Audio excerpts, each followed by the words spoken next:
All right, so today we are on the topic of accomplishing your purpose and not being distracted. And so naturally with a title like that, I've spent the week looking at Word Feud and just being distracted by one thing after another.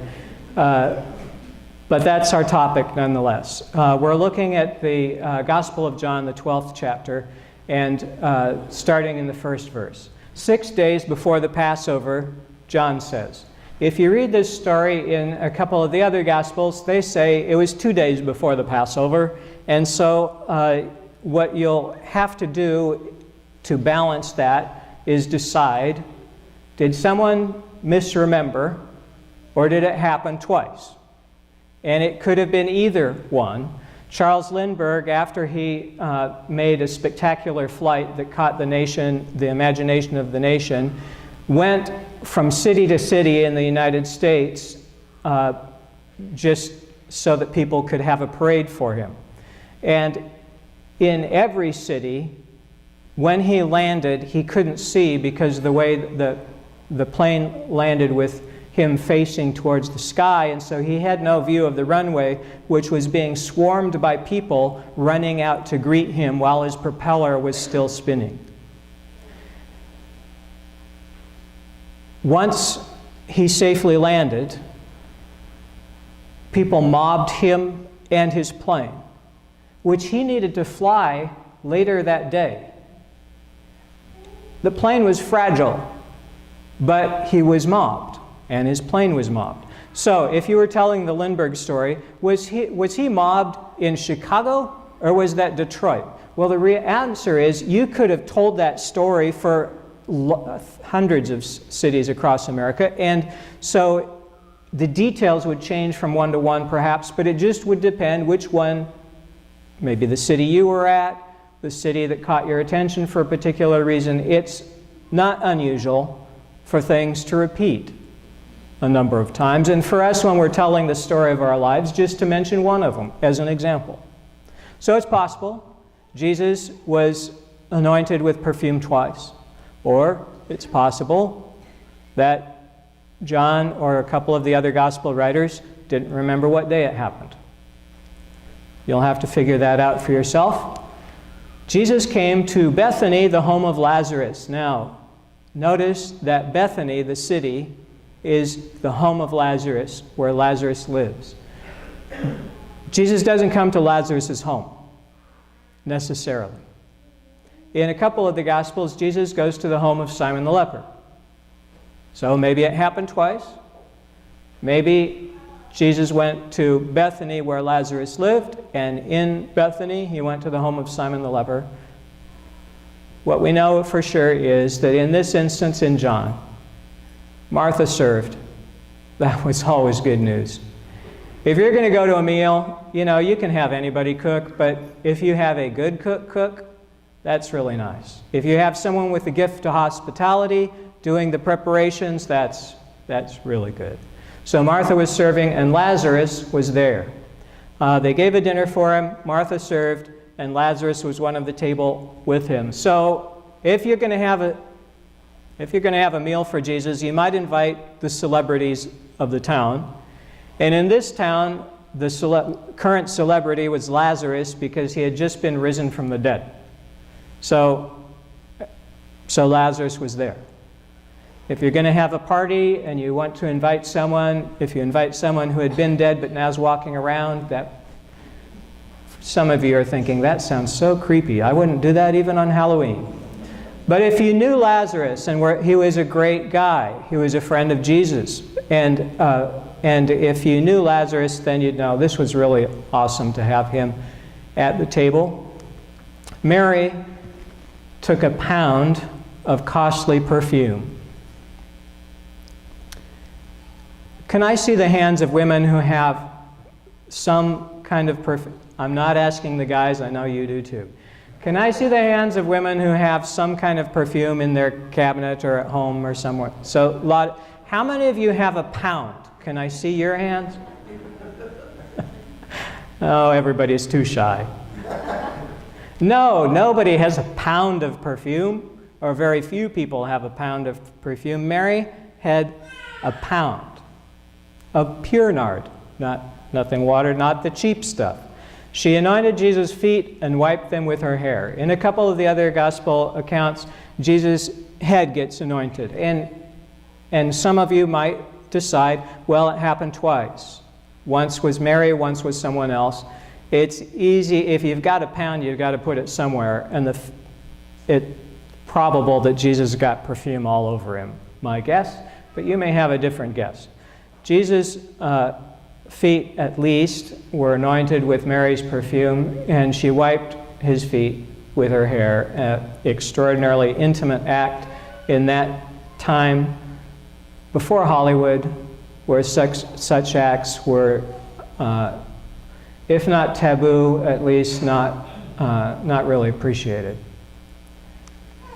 The house was filled with the fragrance of the perfume. I don't think we can have a real authentic picture of this. We're going to hear in a minute that this perfume was about the value of a year's wages of a day laborer. So pick a guy at McDonald's, woman working at Nordstrom's, someone in an entry-level job where they're earning day labor wages, an entire year's income for them, 300 days worth of work for them. If you took that money and went to your favorite perfume counter and said, I would like some perfume, they'd be happy to help you, but how much do you think you'd get?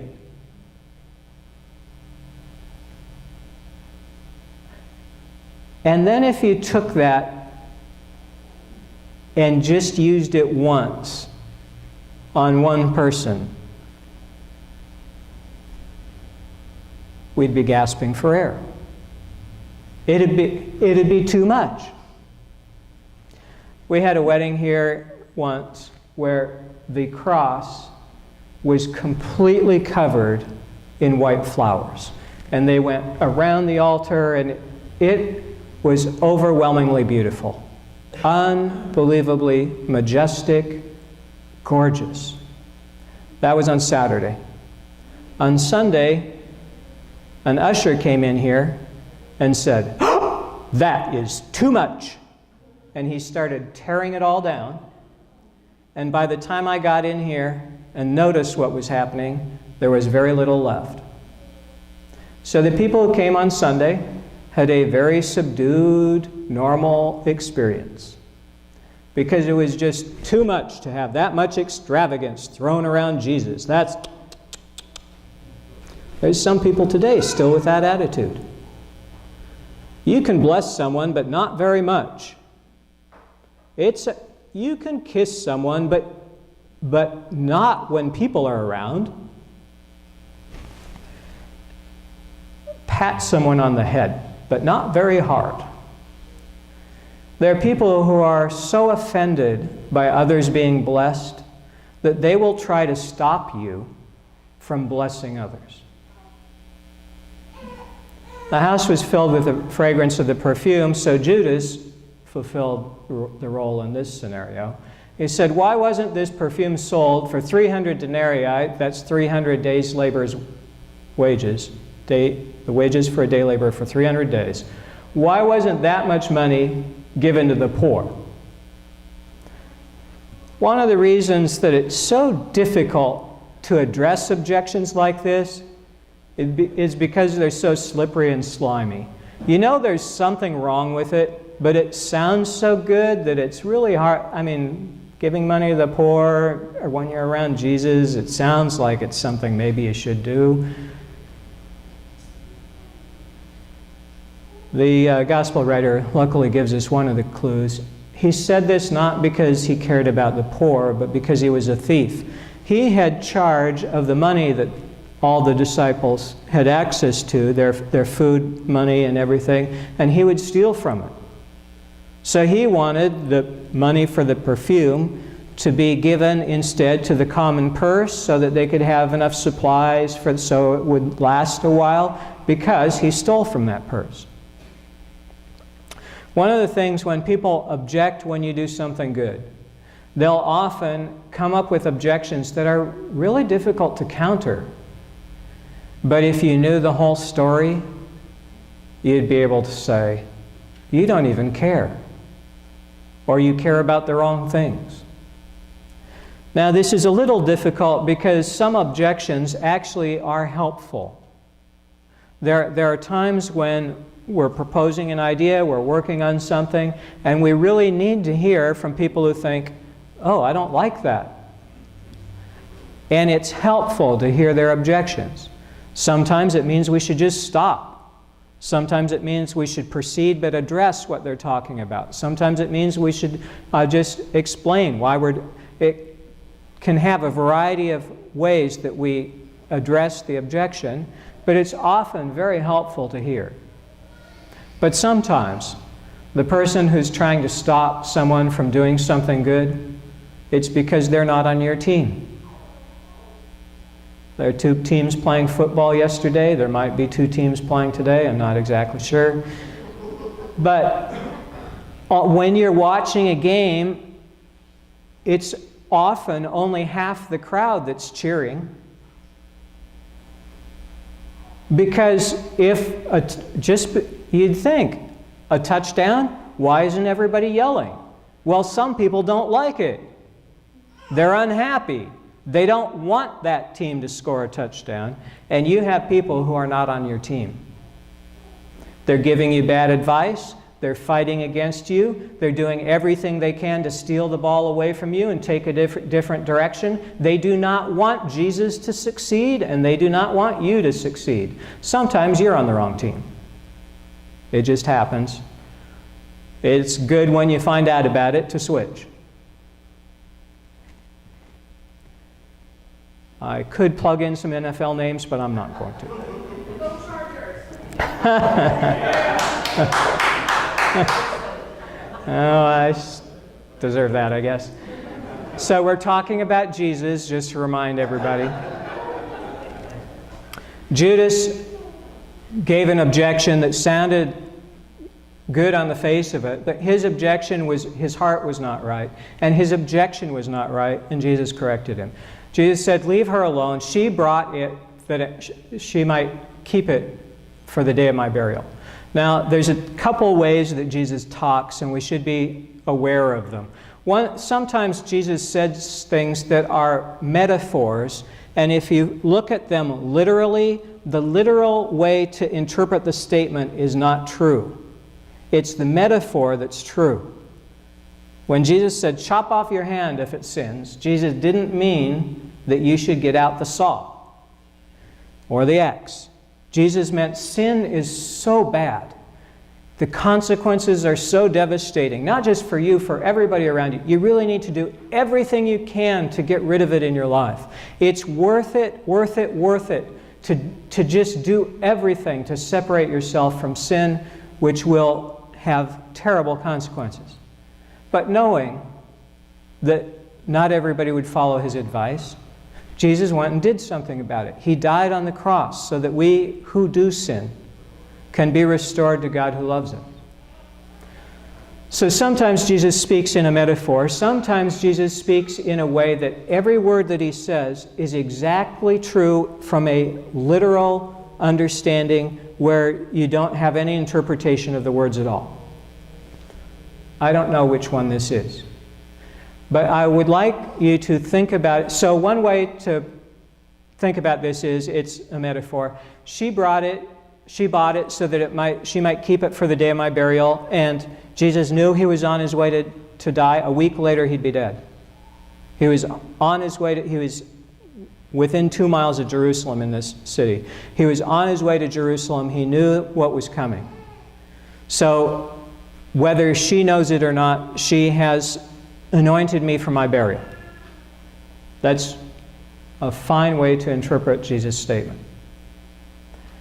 Another way to interpret it, which is possible, is a flat reading. She bought it for the day of my burial. But I'm here, and Lazarus is here. He was raised from the dead, and this is a great party. And she just decided, I'm not waiting for that. I'm going to celebrate now. And if that's the way it played out, that she bought this for Jesus, and that's why you'd have actually a pound of perfume, is to anoint a dead body. That's why you would have a pound in a hot climate. She bought it for the day of my burial, but she broke it out early. If that's the case, it's very possible that Mary, without even understanding, has done something so extravagant that is also prophetic. And what I encourage you to think about is, this is the way the prophetic often works in our lives. That someone does something that they don't even understand as being prophetic. They're just caught up in the moment doing what seems natural to them, but it is a prophetic act or a prophetic word, and it's helpful to consider. And the reason I'm proposing that this might be possible is because at this same time, the chief of all the religious leaders, the chief priest, made a statement when he hated Jesus that the gospel says this was prophetic. He said it's better for one person to die for the sake of the nation. And when he said that, he was prophesying that it's going to be good for Jesus to die because it will rescue us all. It will save all of us. So if a person that hates Jesus can accidentally prophesy, it's certainly true that someone who loves Jesus can probably accidentally prophesy. Now, as I said, that's just one of a number of possible ways to take this statement. You might have a different interpretation. That's fine. Jesus says, you always have the poor with you, but you do not always have me. There are times where an opportunity is present that you have a choice that will not last. We've often quoted Leonard Ravenhill's amazing, wonderfully good statement. The opportunity of a lifetime has to be seized within the lifetime of the opportunity. There are times when something fabulous opens up, but if you don't take it, it's a limited time that it's available, and then it's not available. This isn't true just on big things. The airfares seem to be playing whack-a-mole or something. It's a good sale. No, you missed it. Good. No. Ah! You can get a good airfare, but not if you just buy. It's only a limited window. And it's maybe 10 minutes every day. And then the fares are different. My thought, this shouldn't be on YouTube, but I'll put it there anyway. My thought is there's just some secretary that they want the secretary to be able to buy a cheap airfare, so for her sake they tell 11:32, buy your ticket then, because we're going to sell you a great, nobody else. So maybe it's the president of some big airline or some, but they know when the window is. All right, sorry for all that distraction. The point is this: opportunities only come by sometimes and are available only sometimes. The ability to walk with Jesus was a limited opportunity when he was physically present on earth. You can walk with Jesus today. Jesus is present today, but not physically present like he was back then. You always have the poor with you, Jesus said. You can help them anytime, but there are some things that you have to do right away or you'll lose the chance. So, on accomplishing your purpose, Mary decided to extravagantly give a gift to Jesus. And it would be easy for her to think, you know, I did that once, but I don't want to do that. I just get too much flack when I do things like that. Or she could also decide, you know, that Judas creep, he's not going to influence how I behave. If you think about God, what's God like? How generous is God? If you look just at seeds, how many seeds are there compared to how many there really need to be?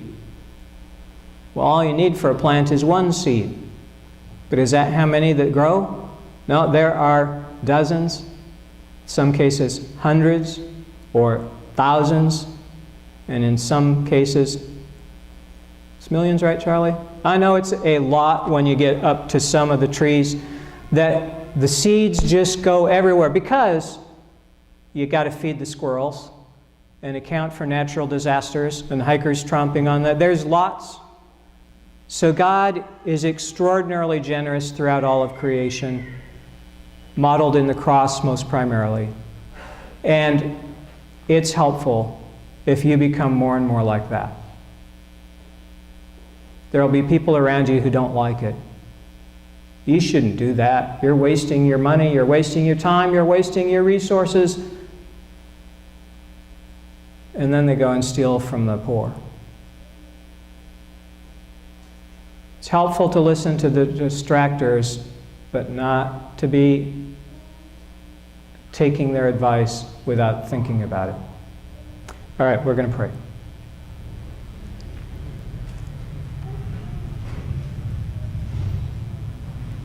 God, from time to time we get good advice from bad people.